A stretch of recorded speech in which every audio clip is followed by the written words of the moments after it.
Hello दोस्तों बहुत बहुत स्वागत है आपका हमारा दोस्तों ए के स्टडी लाइन में। दोस्तों हमारा चैनल दोस्तों ए के स्टडी लाइन है। और दोस्तों थोड़ा आप लोग इसको सपोर्ट कीजिए। दोस्तों आप लोगों से एक ही रिक्वेस्ट है दोस्तों, जितना ज़्यादा से ज़्यादा दोस्तों आप लोग वीडियो शेयर कर पाए दोस्तों, उतना ज़्यादा वीडियो आप लोग शेयर करिए। क्योंकि दोस्तों जब आप लोग वीडियो शेयर करेंगे तो दोस्तों वीडियो पब्लिक में जाएगा। दोस्तों जब वीडियो पब्लिक में जाएगा चैनल ऑटोमेटिक पब्लिक में जाएगा ही जाएगा। दोस्तों जब चैनल पब्लिक में जाएगा तो अपना चैनल थोड़ा सा आगे बढ़ेगा, जिससे मैं अपना स्टडी मटेरियल थोड़ा और आपको दे पाऊँगा, थोड़ा तरीके बेहतर बनाऊँगा दोस्तों। इसीलिए तो दोस्तों रिक्वेस्ट है आप लोगों से, आप लोग जितना ज़्यादा ज़्यादा सपोर्ट कर पाइए दोस्तों, उतना ज़्यादा सपोर्ट करिए। दोस्तों हम लोग यहाँ पर आज हिस्ट्री लेकर के चलने वाले दोस्तों। अब दोस्तों मैंने सोचा कि पहले हिस्ट्री को कहाँ से स्टार्ट किया जाए, कैसे स्टार्ट किया जाए कि इजी वे में बिल्कुल हिस्ट्री हमको आसानी से समझ में आ जाए, क्योंकि हिस्ट्री तो बच्चों जल्दी समझ में आती नहीं है।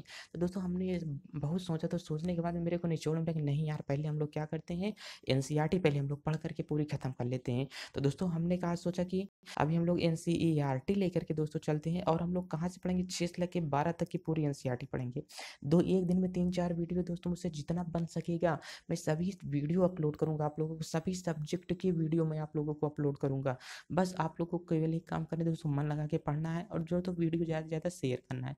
दोस्तों इतना कसम खा लो दोस्तों, वीडियो शेयर करना ही है, कम से कम 1-2 लोगों से आपको बताना ही है इस चैनल के बारे में। अगर वीडियो आप शेयर नहीं कर पाते तो कम से कम 1-2 लोगों से बता दो यार कि ये चैनल ये भी यार नया आ गया है। तो ठीक है दोस्तों, मैं स्टार्ट करता हूँ अपना सिलसिला। आइए दोस्तों हम लोग चलते हैं किसी नए सिलसिले की ओर। दोस्तों यहाँ पर हमको पाठ क्या दिया है, क्या कब कहाँ और कैसे। ध्यान से देखिए दोस्तों, यहाँ पर क्या दिया है, क्या कब कहाँ और कैसे। दोस्तों कह रहा है क्या हुआ, कब हुआ, कहाँ हुआ और कैसे हुआ, इसको हम लोग कैसे जान सकते हैं। तो दोस्तों हिस्ट्री में दोस्तों इसका एनसीईआरटी का एक बहुत ही अच्छा मेथड होता है कि मतलब अगर दोस्तों ये अपना कोई भी टॉपिक अगर स्टार्ट करना करता है ना, तो पहले अपन को एक क्या करता है, एक बेस बना के देता है, एक कहानी सुना के अपन को देता है, ताकि मतलब वो पार्ट अपने को थोड़ा रोमांटिक सॉरी, ताकि वो पार्ट अपने को थोड़ा अच्छा लगे, मतलब उसमें रुचि अपनी पैदा हो कि मतलब वो किस तरीके से हम लोग उसको पढ़ें कि अपने को थोड़ा अच्छा लगे। तो दोस्तों इसमें एक वो कहानी बना करके दिया है, करेक्ट दोस्तों की रसीदा का सवाल। मतलब रसीदा कोई एक लड़की है, ये दिख रही देखो प्यारी सी बच्ची है, करेक्ट। रसीदा एक क्या है, लड़की है। रसीदा बैठकर घर में क्या कर रही थी, अखबार पढ़ रही थी। अचानक उसकी निगाह एक सुर्खी पर पड़ी, मतलब एक खबर पर पड़ी उसी पेपर में। मतलब 100 साल की कोई घटना दी गई, तो मतलब देखो ये 100 साल पहले की ये घटना है। तो रसीदा के देर बाद सोचने लगी, क्या सोचने लगी, आखिर कोई कैसे जान सकता है यार कि 100 साल पहले क्या हुआ था। ठीक है, कोई कैसे जान सकता है कि 100 वर्षों पहले क्या हुआ था। हमको तो पिछले साल की बातें नहीं याद रहती हैं, तो इन अखबार वालों को कैसे पता चल जाता है कि 100 साल पहले क्या हुआ था। दोस्तों फॉर एग्जांपल मैं अपना एक एग्जांपल यहीं पे देना चाहता हूँ। दोस्तों अगर सच में आप बताओ, अगर आप ट्यूशन करते हो, कॉलेज करते हो या स्कूल जाते हो, या तो आप कहीं भी क्लासेस ज्वाइन की हो, तो दोस्तों जब आप लोग क्या करते हो, स्कूल जाते हो, तो आप लोग क्या करते हो, अगर आपकी किसी दिन एब्सेंटी हुई रहती तो आप जाते हो, सबसे पहला नंबर बैग बेंच पे रखते हो। अब बेंच पे रखने के बाद आप लोग व्हाइट बोर्ड, ग्रीन बोर्ड या ब्लैक बोर्ड या व्हाटएवर जो भी हो आपके यहाँ, उसमें आप देखते हो कि मतलब उस पे क्या लिखा गया है। अगर सर जी ने कुछ पढ़ाया है, लाइट पढ़ाया है, प्रकाश पढ़ाया है, तरंग पढ़ाया है, जो भी पढ़ाया है, पासा पढ़ाया है, मैथ्स पढ़ाया है, इंग्लिश पढ़ाया, नाउन प्रोनाउन वर्ब एडजेक्टिव जो भी हो, उसको आप लोग देखते हो यार ये टॉपिक तो मेरा छूट गया, अब इसमें कैसे क्या होगा। तो आप लोग पूछते हो, आपका कोई फ्रेंड आता है, भाई ये बताओ कि ये कैसे हुआ है, ये टॉपिक कैसे हुआ है। तो मतलब आपने क्या किया, पहला तो आपको लिखित प्रमाण मिला, और दूसरा आपने किसी से क्या किया, पूछा, मतलब जानकारी बेस सुना। ये तो आप लोग क्या करो, और तो कोई तरीका हो सके तो आप लोग टीचर से कि मतलब किसी से आपको क्या करोगे, पूछ करके जानकारी लोगे। तो वही यहाँ पर दोस्तों बोला करे कि कैसे पता लगाएं कि क्या है, हम लोग कैसे जान सकते हैं कि 100 साल पहले कौन सी घटना, मतलब बीते हुए समय में कैसी घटनाएं, कौन कौन सी घटनाएं हुई हैं। करे कि यह जानने के लिए कल क्या हुआ था, तो आप रेडियो सुन सकते हो, टेलीविजन देख सकते हो, फिर अखबार पढ़ सकते हो। साथ ही साथ यह जानने के लिए कि पिछले साल क्या हुआ था, तुम किसी ऐसे व्यक्ति से बात कर सकते हो जिससे उस समय की जानकारी हो, मतलब उस समय पर वह मौजूद रहा हो, या उस समय की घटना उसको किसी ने कहानी के तौर पे सुनाई हो। मतलब किसी ऐसे व्यक्ति से पूछो कि जिसको उस समय की जानकारी हो। यार ऐसे किसी व्यक्ति से पूछ लो कि अच्छा बताओ कि चंद्रकांता कैसी दिखती थी, ठीक है, सुरभि कैसी दिखती है। अब जिसको पता ही नहीं है यार वो कैसा देखेगा। मतलब क्या, अगर आपको कोई चीज़ें पता है तभी आप लोग उसके बारे में बता सकते हो ना।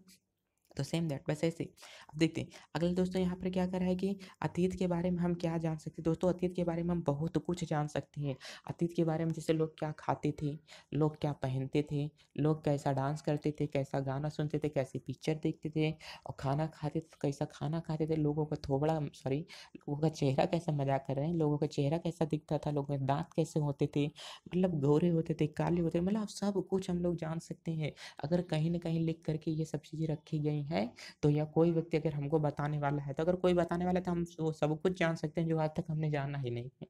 ठीक है दोस्तों, देखिए करें अतीत के बारे में बहुत कुछ जाना जा सकता है। देखिए दोस्तों यहाँ पर क्या करेगा, अतीत के बारे में बहुत कुछ जाना जा सकता है, जैसे लोग क्या खाते थे, कैसे कपड़े पहनते थे, किस तरह के घरों में रहते थे, आखेटकों मतलब शिकारी करे कि हम शिकारियों, पशुपालकों, कृषकों, शासकों, व्यापारियों, पुरोहितों, शिल्पकारों, कलाकारों, संगीतकारों या फिर वैज्ञानिकों के जीवन के बारे में जानकारियाँ हासिल कर सकते हैं। यही नहीं, हम यह भी पता कर सकते हैं कि उस समय के बच्चे कौन से खेल खेला करते थे, कैसी कहानियाँ सुना करते थे, कौन से नाटक देखा करते थे, फिर कौन से गीत गाया करते थे। अगर गीत वीत रहा होगा तो मतलब किस तरीके से लोग रहा करते दोस्तों, हम लोग सब कुछ जान सकते हैं। आइए दोस्तों अब यहाँ पर नीचे देखते हैं क्या लिखा है, कह रहे कि लोग कहाँ रहते थे। अब दोस्तों इसमें क्या रहा है कि लोग कहाँ रहते थे, ये देखिए हेडिंग हमको दिया, कह रहे लोग कहाँ रहते थे, कह रहे कि मानचित्र नीचे नीचे दोस्तों अभी नीचे पेज पे हम लोग चलेंगे, दूसरे पेज पे कह रहे कि नर्मदा नदी का पता लगाओ। और देखो नर्मदा नदी, चलो अभी मैं दिखाता हूँ सब लोगों को। कह रहे कि कई लाख वर्ष पहले से लोग इस नर्मदा नदी के तट पर रहा करते थे। यहाँ रहने वाले आरंभिक लोगों में से कुछ कुशल संग्राहक थे जो आपस में जंगलों की विशाल संपदा से परिचित थे। अपने भोजन के लिए वे जड़ों, फलों तथा जंगल उत्पादों को कहीं से संग्रह किया करते थे। वे जानवरों का शिकार भी किया करते थे।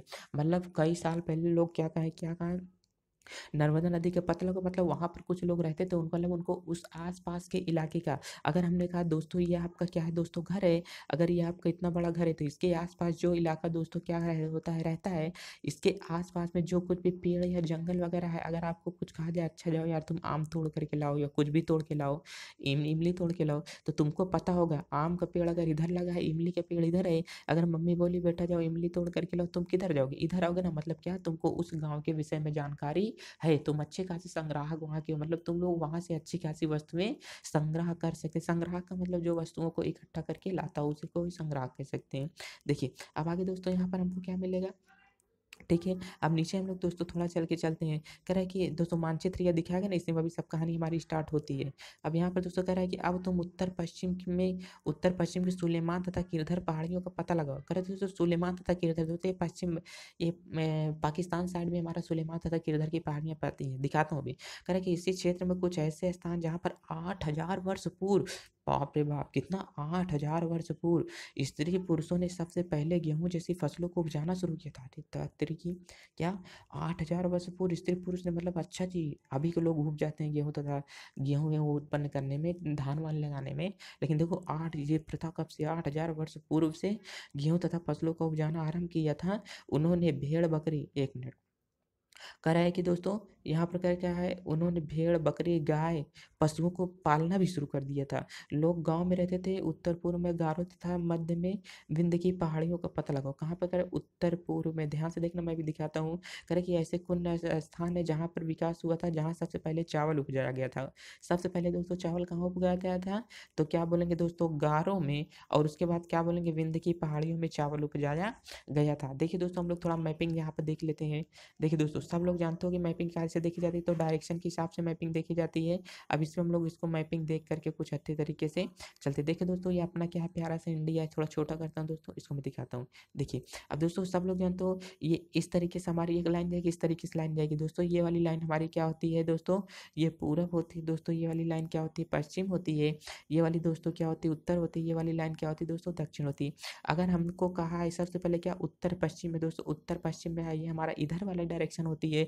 उत्तर पश्चिम में कौन सी हमको मिली है, सुलेमान। क्या मिला है दोस्तों, ये देखो सुलेमान मिला है कि नहीं, उत्तर पश्चिम में सुलेमान तथा किरथर की पहाड़ियाँ। कौन सी पहाड़ियाँ? सुलेमान तथा किरथर की पहाड़ियों को पता लगाओ। सबसे पहले यहीं पे क्या उपजाया गया था? जौ तथा चावल के साक्ष्य मिले थे। मतलब साक्ष्य नहीं, सॉरी, सबसे पहले जौ तथा चावल यहीं पर उपजाया गया था। एक मिनट दोस्तों, आपको और मैं दिखाता हूँ थोड़ा। देखिए दोस्तों, ये अपना इंडिया यहाँ तक है दोस्तों। ठीक है, ये अपना दोस्तों क्या है? इंडिया है। पेन नहीं चल रही है।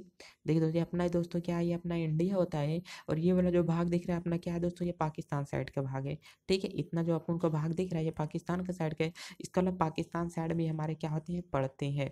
और दोस्तों दूसरा हमको क्या दिख रहा है? डायरेक्शन ध्यान से देखना है दोस्तों। देखिए, एक मिनट। अब यहाँ पे दोस्तों क्या दे रहा है? ये हमारा क्या है दोस्तों? ये पूरब है। अब ये क्या है? हमारा उत्तर है। कह रहे हैं दोस्तों उत्तर पूर्व में, क्या करे? उत्तर पूर्व में गारो। देखो दोस्तों, ये वाला हमारा भाग क्या उत्तर पूर्व है। यहाँ पर देखो ब्रह्मपुत्र नदी के नीचे क्या दिया है? हमारा गारो की पहाड़ियाँ। तथा हमारा क्या दिया है? विंध्य की पहाड़ियाँ। विंध्य की पहाड़ियाँ हमारा एमपी में पड़ता है, विंध्याचल जिसे कहते हो। करके विंध्य की पहाड़ियाँ दोस्तों, मतलब गारो और विंध्य की पहाड़ी में सबसे पहले किसके है क्या उपजाया गया था दोस्तों? चावल। दोस्तों ये क्वेश्चन बहुत इंपॉर्टेंट है। ये क्वेश्चन कई बार पूछा गया कि सबसे पहले चावल कहाँ पर उपजाया गया था? तो दोस्तों क्या बोलेंगे? विंध्य तथा गारो की पहाड़ियों में। जौ तथा चाय और क्या सबसे पहली फसल दोस्तों हमारी क्या होती है? जौ तथा ये है गेहूँ। और इसके बाद दोस्तों हम लोग इसके नीचे देखते हैं, तो ध्यान से दोस्तों थोड़ा इसमें एक टॉपिक और बता देता हूँ। दोस्तों कभी कभी अरब सागर हमसे बात किया जाता है। दोस्तों ये जो अपन का इंडिया दिखता है ना, ये नीचे वाला भाग जो अपन का दिखता है, तो देखो दोस्तों, इधर का जो अपन समुद्र एरिया दिखाई देता है ये वाला क्या होता है? अरब सागर होता है। और इधर का जो समुद्री एरिया अपन को पूरा इतना दिखाई देता है, ये वाला भाग अपन का क्या होता है?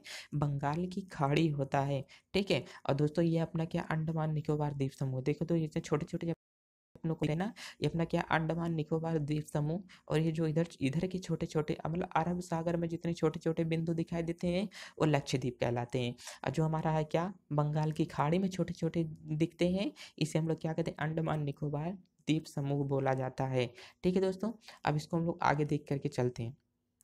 चलिए, अब थोड़ा सा इसके नीचे हम लोग आते हैं दोस्तों। देखो, ये हमारी दोस्तों क्या है? कावेरी कावेरी नदी, ये पश्चिमी घाट है दोस्तों। ये नर्मदा नदी हमारी निकल के आ रही है एमपी से। और दोस्तों ये हमारी क्या है? झेलम, चिनाब, रावी, सतलज। ध्यान देखो, एक टॉपिक और यहाँ पे बता देता हूँ दोस्तों, अगर आप लोगों को दिखता हो तो ये देखो, ये अपन को क्या दिख रहा है दोस्तों? ये सिंधु नदी है। सिंधु की सहायक नदियाँ कौन कौन सी है दोस्तों? झेलम, चिनाब, रावी, सतलज, व्यास नदी। तो मतलब इसकी कितनी सहायक नदियाँ हैं दोस्तों? तीन, दो पाँच इसकी सहायक नदियाँ हैं। झेलम, चिनाब, झेलम, चेनाब, रावी, सतलज, व्यास नदी हमारी इसकी क्या होती है? सहायक नदी। तो सहायक नदियाँ क्या होती है? एक बड़ी नदी में जब छोटी छोटी नदियों का पानी आकर के मिलता है तो उसकी जो नदियों की श्रृंखला होती है वही उसकी क्या कहलाती है? नदी तंत्र कहलाता है। जैसे एक बड़ी नदी है, अब इसमें छोटी छोटी नदियों को दोस्तों पानी आ रहा है, तो अपन इसमें क्या बोल सकते हैं दोस्तों? कि ये वह तीनों नदियाँ इसकी क्या है? बड़ी वाली नदी की सहायक नदी है। ठीक है, तो ये बड़ी वाली नदी है दोस्तों, इसकी सभी क्या होती है दोस्तों? सहायक नदियाँ होती हैं। दोस्तों आप लोग वीडियो ज़्यादा से ज़्यादा दोस्तों शेयर कीजिए दोस्तों। एक ही रिक्वेस्ट है दोस्तों, मैं सब लेकर के आऊँगा। और दोस्तों आप लोग थोड़ा पेशेंस रखना, मैं इतने अच्छे तरीके से सब लेकर चलूँगा। इसके बाद मैं इसका क्वेश्चन पे आंसर कराऊँगा। और इसके बाद जितने क्वेश्चन ऑब्जेक्टिव क्वेश्चन बन सकते हैं, ऑप्शनल प्रश्न बन सकते हैं, सब का सब मैं लेकर के चलने वाला हूँ। जरा से भी आपको घबराने वाली बात नहीं है। अब देखिए दोस्तों, कह रहा है कि में सिंधु नदी का, देखिए दोस्तों, कह रहा है कि मानचित्र में सिंधु नदी, ध्यान देना दोस्तों एक मिनट। देखिए दोस्तों, यहाँ पर अपन को क्या बोल रहा है? कह रहे कि मानचित्र में सिंधु नदी, मानचित्र में सिंधु तथा इसकी सहायक नदियों का पता लगाने का प्रयास करो। सहायक नदियाँ उन्हें कहते हैं जो एक बड़ी नदी में मिल जाती हैं। लगभग 4700 वर्ष पूर्व इन्हीं नदियों के किनारे कुछ आरंभिक नगर फले फूले। गंगा व इसकी सहायक नदियों के किनारे समुद्र तटवर्ती इलाकों में नगरों का विकास लगभग 2500 वर्ष पूर्व हुआ। कह रहे 2500 वर्ष पूर्व हुआ था। कह रहे गंगा तट, देखो दोस्तों दूसरा वाला, करेक्ट, गंगा तथा इसके दोस्तों मैं इसको आपको बता चुका हूँ, सिंधु नदी होती है ना। और सिंधु नदी दोस्तों अपन का कहाँ पर है? ये देखिए सिंधु नदी, ये दोस्तों, ये अपना क्या है? ये पाकिस्तान में सिंधु नदी पड़ता है। ठीक है, देखिएगा, कह रहा है कि ये अपना क्या है दोस्तों? ये सिंधु नदी है। और इसके साथ इसकी 5 नदियाँ क्या है? पांचों नदियों का नाम ये देखे। हाँ हाँ, ये सिंधु नदी है दोस्तों, ये वाला देखो, ये अपना क्या है दोस्तों? सिंधु नदी है। ये देख रहे हो तो ये झेलम, चिनाब, रावी, सतलज और क्या है? व्यासी दोस्तों, इसकी क्या है? सहायक नदियाँ कहलाती हैं। तो मतलब पाकिस्तान में ये सब पड़ता है। अब इसके बाद इधर देखते हैं दोस्तों, करे कि अब इधर करे गंगा तथा इसकी सहायक सोन नदी का पता लगाओ। गंगा के दक्षिण में इन नदियों के आसपास का क्षेत्र प्राचीन काल में मगध, वो जो वर्तमान में बिहार के नाम से, जो आप लोग मगध का साम्राज्य जानते हो ना दोस्तों, वो मगध एक्चुअली आज का बिहार होता है। ठीक है, मगध के नाम से जाना जाता है। इसके शासक बहुत शक्तिशाली शक्तिशाली थे। उन्होंने एक विशाल राज्य स्थापित किया जो देश के अन्य हिस्सों में भी ऐसे राज्यों की स्थापना की गई।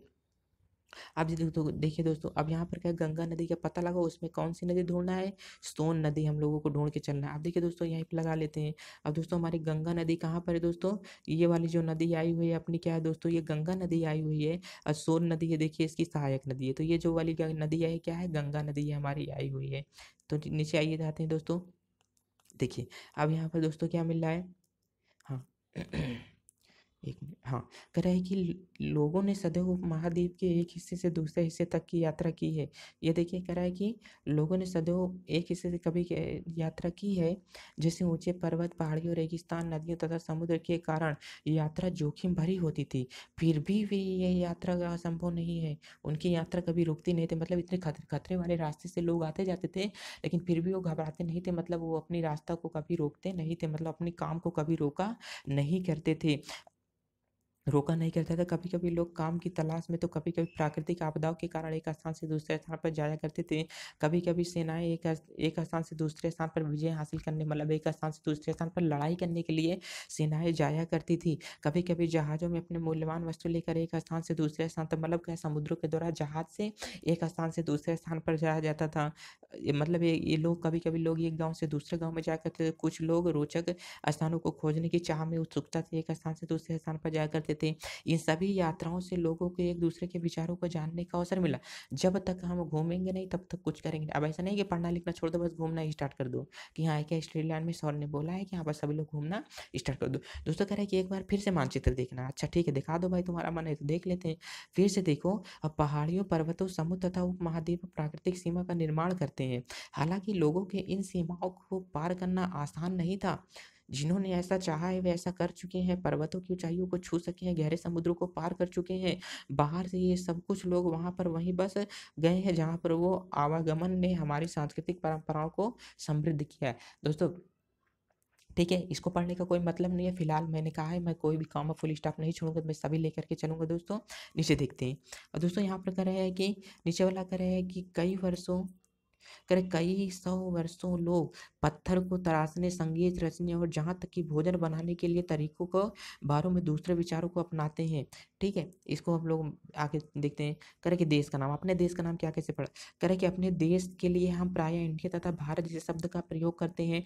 इंडिया शब्द इंडस से बना है, जिसे संस्कृत में सिंधु कहा जाता है। अपने एटलस में दोस्तों, अपने पास एटलस से का वीडियो, मतलब एटलस वगैरह में पीडीएफ लेकर के बाद में उसका वीडियो बनाऊंगा। करें कि यूनान का पता लगा, जो 2500 वर्ष पूर्व उत्तर पश्चिम की ओर आने वाले ईरानियों तथा यूनानियों को सिंधु सिंधु हिंदौस अथवा इंदौस और इन नदी के पूर्व में स्थित भूमि प्रदेश को इंडिया कहा जाता था। भारत का नाम का प्रयोग उत्तर पश्चिम में रहने वाले लोगों के एक समूह के लिए किया जाता था। इस समूह का उल्लेख संस्कृत की आरंभिक लगभग 2500 वर्ष पुरानी कृति ऋग्वेद में मिलता है। इस बाद में इसका प्रयोग देश के लिए होने लगा है। इसको पढ़ने से कोई मतलब नहीं है दोस्तों।